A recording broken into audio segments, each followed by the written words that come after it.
अस्सलाम वालेकुम नाज़रीन। पाकिस्तान पीपल्स पार्टी जिस कदर जारहाना अंदाज में इस वक्त ललकार रही है मुस्लिम लीग नवाज को और हल्के फुल्के अंदाज में इस्टेब्लिशमेंट को, ये पाकिस्तान पीपल्स पार्टी के लिए आने वाले दिनों में कुछ बड़ी मुश्किलात में इजाफे का सबब बन सकती है। अगरचे आसिफ अली जरदारी एक माहौल पहले से बना चुके हैं कि बिलावल भुट्टो जरदारी जो कुछ कह रहे हैं, जो जारहाना बयानात दे रहे हैं, जिस अंदाज से वो सियासत कर रहे हैं, वो अपने मुखालफिन के खिलाफ जो कुछ कह रहे हैं कि इंटरव्यू में उन्होंने कहा था बिलावल आस्ता आस्ता समझ जाएंगे। गोया आसिफ अली जरदारी ने क्वेश्चन रख लिया है कि अगर बिलावल एक रेड लाइन क्रॉस भी करते हैं तो वो ये कहने के काबिल होंगे कि बिलावल के बारे में तो मैंने पहले ही इस बात का इजहार किया है कि वो नौजवान हैं, अभी उन्हें सीखना है। लेकिन बिलावल साहब के कुछ दिनों के बयानात एस्टेब्लिशमेंट की आंखों में खटकना शुरू हो गए हैं। खासतौर पर अगर आज देखा जाए तो बिलावल भुट्टो जरदारी ने जो इल्ज़ाम आयद किया एस्टेब्लिशमेंट के हवाले से, उन्होंने इशारा दिया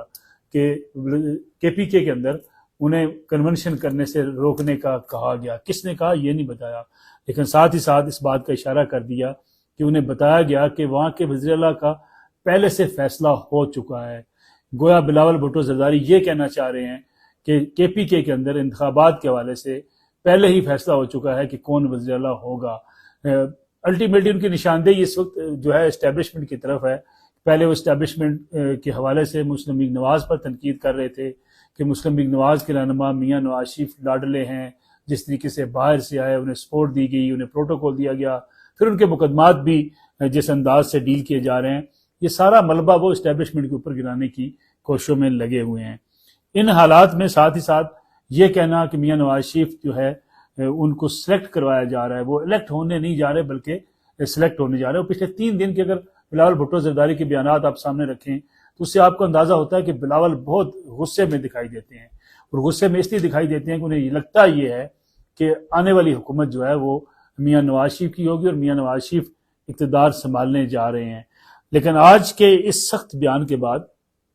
बिलावल भुट्टो जरदारी और पीपल्स पार्टी की मुश्किलात में इजाफा हो सकता है। बाज़ ज़राए कहते हैं कि इसका बड़ा आला सतही नोटिस लिया गया है कि बिलावल जो मुस्तकिल कैंपेन चलाए हुए हैं और जो मुस्तकिल निशाना बाजी कर रहे हैं PMLN के खिलाफ, लेकिन हल्के फुल्के अंदाज में उसके साथ इस्टेब्लिशमेंट को जोड़ने की जो कोशिश करते हैं, ये बड़ी नागवार गुजरिया है मौजूदा इस्टेब्लिशमेंट के लिए, और वो किसी सूरत ऐसी मुहिम बर्दाश्त करने को तैयार नजर नहीं आते जिसके नतीजे में इलेक्शन 2024 को PTI जो कंट्रोवर्शियल करना चाहती है, पीपल्स पार्टी भी उसी जो है साफ में जाकर खड़ी हो जाए। पीपल्स पार्टी ने जिस तरीके से आने वाले इलेक्शन को मुतनाज़ बनाना शुरू किया है, ये भी इस्टेब्लिशमेंट के लिए काबिल कबूल नहीं है। अगरचे साबिक सदर आसिफ अली जरदारी इस जो है आग को ठंडा करने की हर मुमकिन कोशिश करते हैं, लेकिन हर रोज़ बिलावल का एक नया बयान मजीद मुश्किलात में इजाफे का सबब पैदा कर सकता है। ये भी बताया जा रहा है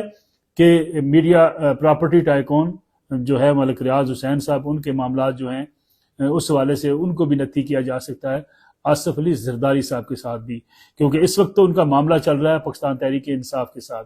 और तहरीक इंसाफ ने जिस तरीके से उनको ओबलाइज किया, उसके बदले में तहरीक इंसाफ जिस तरीके से ओबलाइज, जो इमरान खान साहब के ऊपर ये इल्ज़ाम आता है, उनकी अहलिया के ऊपर इल्ज़ाम आते हैं कि मलिक रियाज के जो 190 पाउंड जो आने थे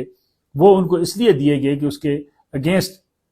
बुशरा बीबी और जो उनकी आदिल कादर यूनिवर्सिटी है उसके लिए ज़मीनें अलाट की गई, और जो पेमेंट्स हुई वो मलिक रियाज ने बाज़ पेमेंट्स की हैं। इसलिए पहले तो ये इमरान खान साहब के साथ मलिक रियाज साहब के मामला को देखा जा रहा था, अब ये भी देखा जा रहा है कि बाज़ ऐसी ट्रांसफ़र्स, ऐसी चीज़ें, ऐसी रकूम हैं जो मलिक रियाज साहब की तरफ से आसिफ अली जरदारी साहब को दी गई हैं, उसके बारे में भी जो है वो लगता है कि आने वाले दिनों में काफ़ी हाइप क्रिएट कर दी जाएगी और ये तासर दिया जाएगा और अमूमी तौर पर ये फ़ज़ा बन जाएगी कि मलिक रियाज ने साबिक सदर आसिफ अली जरदारी और पीपल्स पार्टी को भी भरपूर अंदाज से सपोर्ट किया, बड़ी भारी रकूम जो है उनको दी गई हैं। गोया बिलावल की जो जारहाना सियासत है पीपल्स पार्टी के गले पड़ सकती है, इसका खासा इम्कान मौजूद है। पीपल्स पार्टी के लिए अगर सिंध के अंदर इलेक्शन में GDA, मुस्लिम लीग नवाज, MKM एक इत्तेहादी कुव्वत बनती है तो पीपल्स पार्टी के बिल्कुल जो वाक ओवर था सिंध के अंदर, उसमें भी पीपल्स पार्टी को मुश्किलात पैदा हो सकती है। और पीपल्स पार्टी जो बलूचिस्तान से भी नाला थी, बलूचिस्तान में जो इलेक्टेबल्स उनके करीब जाने थे, उसके बाद पीपल्स पार्टी ने एक अग्रेसिव जो है वो पॉलिटिक्स करनी शुरू की, लेकिन लग ये रहा है कि मुश्किल हालात होंगे اور خاص طور پہ بلاول کی اس مہم کے نتیجے میں اس کا خمیازہ جو ہے پیپلز پارٹی کو بھگتنا پڑ سکتا ہے، اور آصف علی زرداری صاحب کے اوپر بعض ایسے سنگین سوالات سامنے آ سکتے ہیں جس کے نتیجے میں پیپلز پارٹی بڑے ڈیفینسو موڈ میں چلی جائے گی۔ پیپلز پارٹی اگر ڈیفینسو موڈ میں جاتی ہے، آصف علی زرداری صاحب کے اوپر اگر الزامات آتے ہیں، ملک ریاض کو لنک کیا جاتا ہے آصف علی زرداری صاحب کے ساتھ، تو پھر بلاول اور آصف علی زرداری کے مابین بھی اختلافات پیدا ہو سکتے ہیں، کیونکہ آصف علی زرداری صاحب بارہا بلاول بھٹو زرداری کو یہ بات کہہ چکے ہیں کہ انہیں بڑا جو ہے وہ آگے بڑھتے ہوئے دیکھ کے آگے بڑھنا ہے، بڑا پھونک پھونک کر قدم رکھنے ہیں، کیونکہ اس وقت ملک کی سیاست میں جو خاص طور پہ ایک بڑا کلیش کی صورتحال پیدا ہو چکی ہے، جس میں پاکستان تحریک انصاف اسٹیبلشمنٹ سے ٹکرا رہی ہے، میاں نواز شریف جو ہے وہ اسٹیبلشمنٹ کے بہت قریب جا چکے ہیں، پیپلز پارٹی اسٹیبلشمنٹ کے بہت قریب تھی، لیکن رفتہ رفتہ یہ دوریاں پیدا ہوئیں جب پیپلز پارٹی کو یہ لگا کہ پی ایم ایل این اس معاملے میں بہت آگے بڑھ چکی ہے۔ تو آنے والے 1-2 دنوں میں شاید کوئی ایسی فیصلے یا کوئی ایسی چیزیں سامنے آ سکتی ہیں جو پیپلز پارٹی کے لیے خاصی مشکلات کا سبب بن سکتی ہیں۔ ایک اہم پیش رفت آج army chief general Syed Asim Munir امریکہ روانہ ہو گئے۔ 1 سال کے دوران انہوں نے 11 ممالک کے دورے کیے، جس میں قطر، جس میں کویت، سعودی عرب کے دورے شامل ہیں، لیکن یہ دورہ بڑا اہمیت کا حامل ہے کیونکہ تحریک انصاف نے پچھلے عرصے میں کافی لابنگ کرنے کی کوشش کی امریکنز کانگریس مینز پہ، ان کے سینٹ کے اندر، اور یہ باور کرانے کی کوشش کی کہ پاکستان کی اسٹیبلشمنٹ پی ٹی آئی کو کچل رہی ہے، اس لیے لابنگ فرم بھی ہائر کی گئی اور ان کو باور بھی کرایا گیا کہ انسانی حقوق کی بدترین خلاف ورزی ہو رہی ہے پاکستان کے اندر، لیکن